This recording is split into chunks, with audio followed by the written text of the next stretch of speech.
Hola, buenas tardes, ¿cómo están?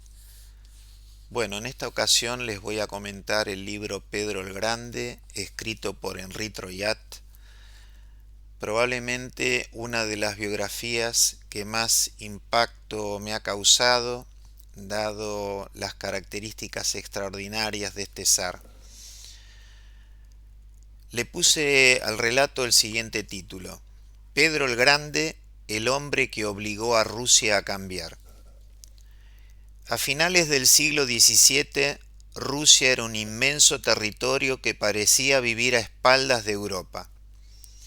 Mientras Inglaterra, Francia y Holanda desarrollaban nuevas formas de comercio, construían grandes flotas y ampliaban su influencia por el mundo, el Estado ruso conservaba muchas estructuras heredadas del pasado.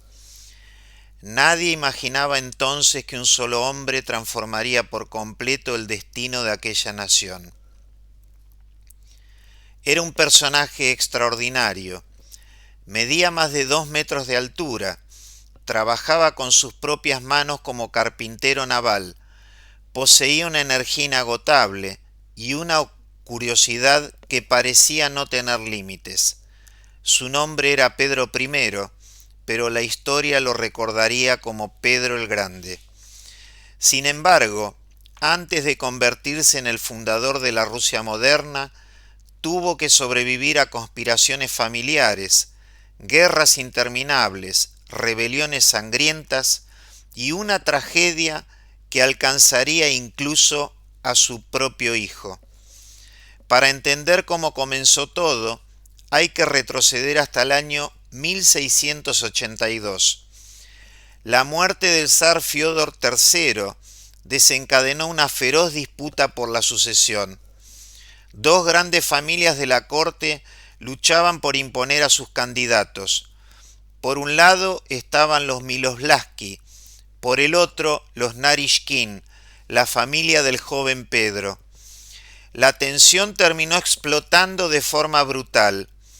Los Streltsy, tropas de élite encargadas de proteger Moscú, se amotinaron y tomaron el Kremlin. Lo que siguió fue una auténtica matanza. Familiares, consejeros y partidarios de Pedro fueron asesinados delante de él.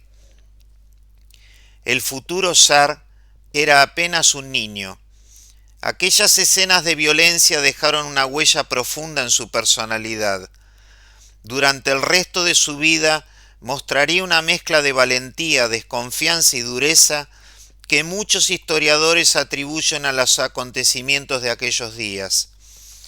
Tras la crisis se alcanzó una solución extraordinaria. Rusia tendría dos zares al mismo tiempo, los hermanos Iván V y Pedro I. Pero el verdadero poder quedó en manos de una tercera persona. La princesa Sofía, hermana de ambos, asumió la regencia y gobernó el país durante varios años. Mientras Sofía administraba el Estado desde Moscú, Pedro crecía lejos de los grandes asuntos políticos. Aquella distancia resultó decisiva para su formación. A diferencia de otros príncipes, no pasaba el tiempo rodeado exclusivamente de ceremonias y etiquetas cortesanas. Prefería los juegos, las experiencias prácticas y cualquier actividad que despertara su curiosidad. Desde muy joven desarrolló una auténtica pasión por los asuntos militares. Organizó simulacros de batalla cada vez más complejos. Construyó pequeñas fortificaciones y dirigió a grupos de jóvenes como si fueran soldados profesionales. Lo que comenzó como un entretenimiento terminó convirtiéndose en una verdadera escuela de guerra. Aquellos ejércitos infantiles evolucionarían con el tiempo hasta transformarse en los famosos regimientos de Preoganshevsky y Semyonovsky, que serían el núcleo de la futura Guardia Imperial rusa. Pero las batallas terrestres no eran su única obsesión. También sentía fascinación por los barcos. En lagos y ríos organizaba pequeñas flotillas y simulaba combates navales. Mientras gran parte de la nobleza rusa apenas mostraba interés por el mar, Pedro soñaba con puertos, flotas y expediciones. Aquellas aficiones infantiles terminarían definiendo el futuro de Rusia. Con el paso de los años, Pedro dejó de ser el niño vulnerable que había presenciado la masacre del Kremlin.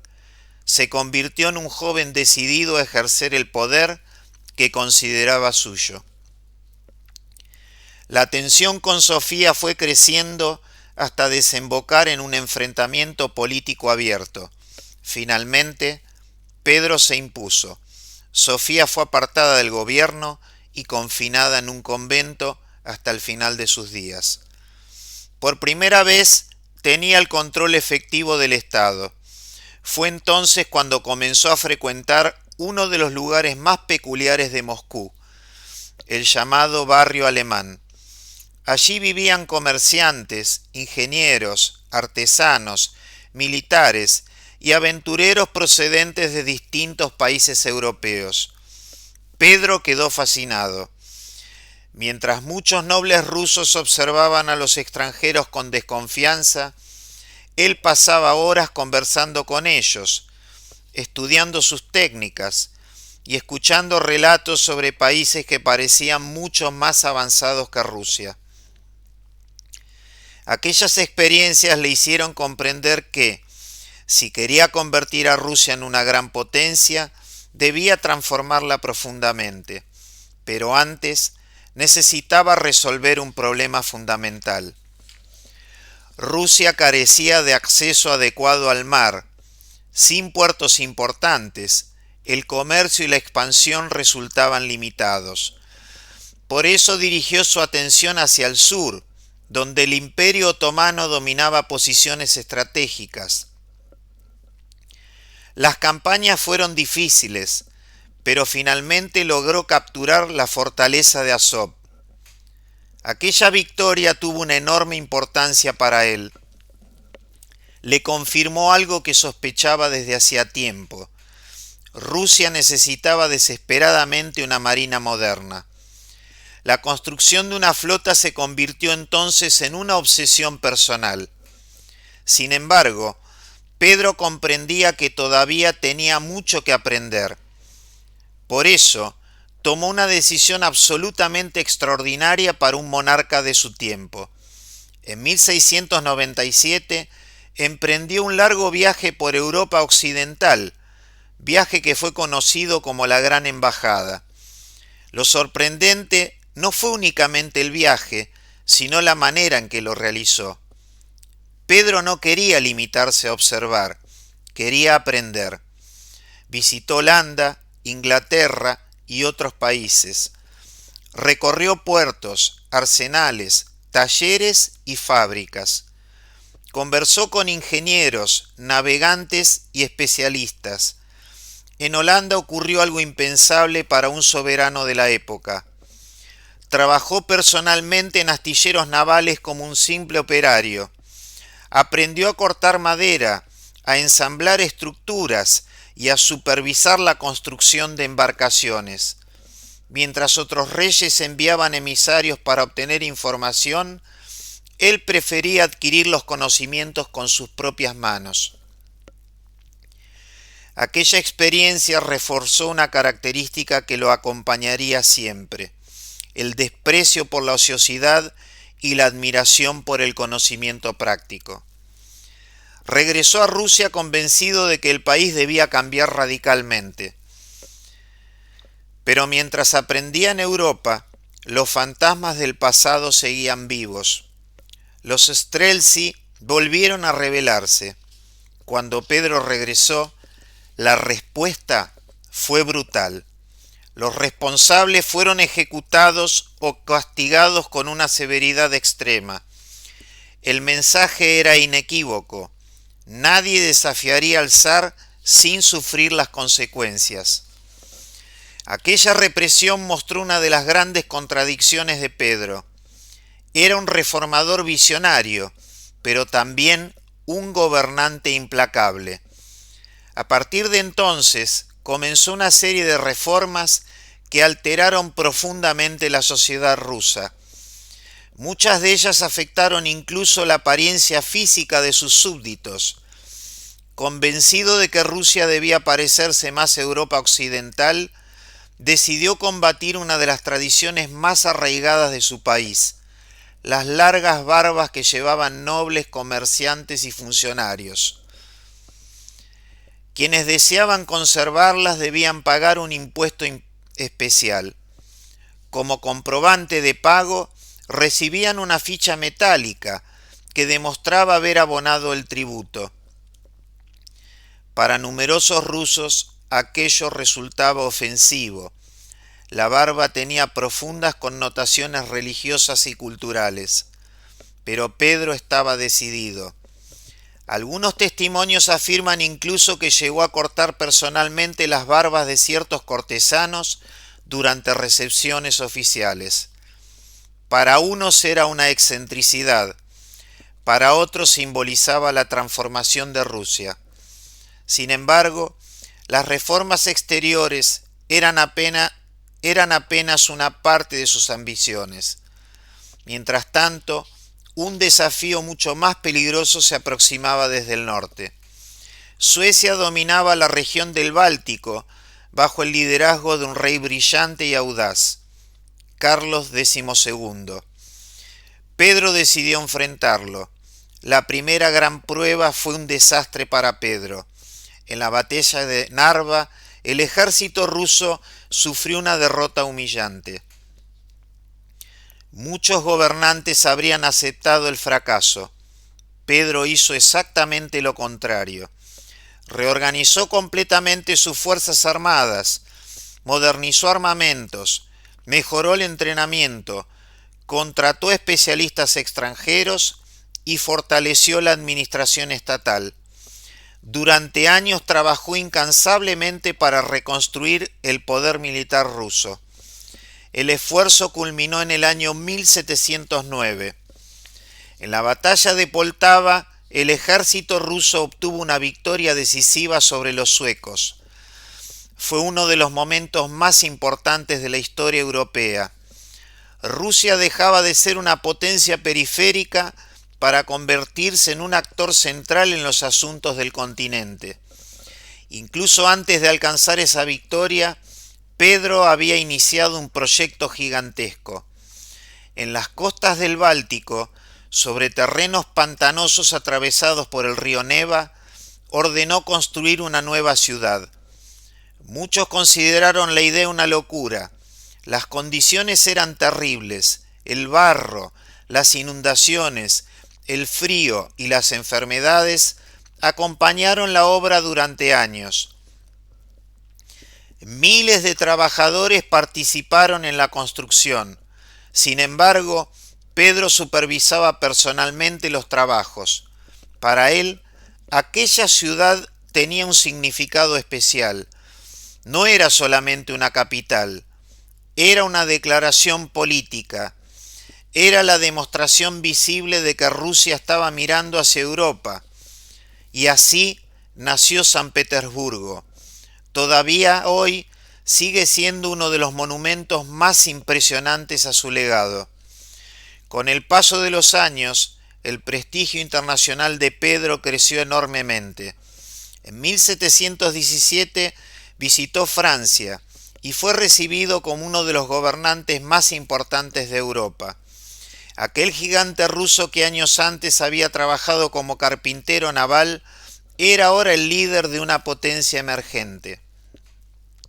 Sin embargo, mientras acumulaba triunfos en el exterior, se gestaba una tragedia dentro de su propia familia. Su hijo y heredero, el zarevich Alexis, rechazaba muchas de las reformas impulsadas por su padre. En cierto modo, Alexis representaba la Rusia tradicional que Pedro intentaba dejar atrás. La relación entre ambos se deterioró progresivamente. Las diferencias políticas se transformaron en sospechas y las sospechas en acusaciones.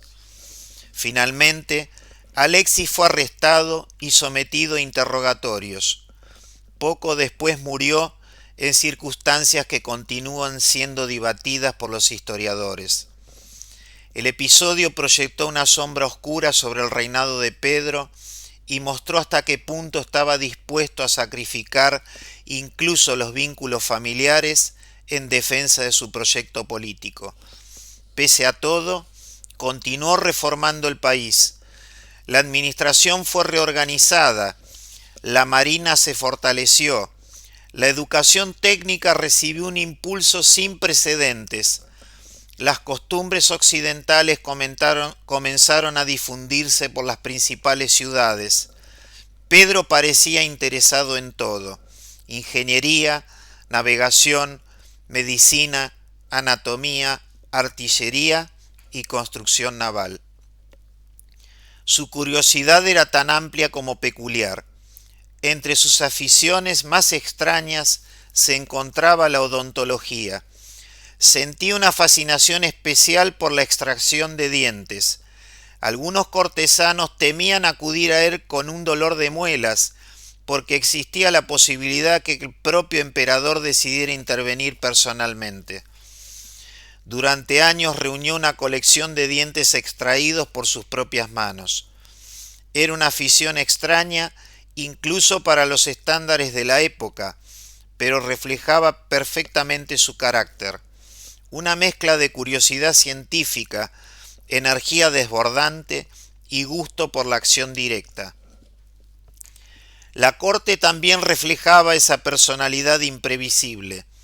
Pedro disfrutaba organizando fiestas extravagantes, desfiles satíricos y ceremonias humorísticas que desconcertaban a diplomáticos y visitantes extranjeros. Le gustaba burlarse de las formalidades excesivas y poner a prueba a nobles y funcionarios.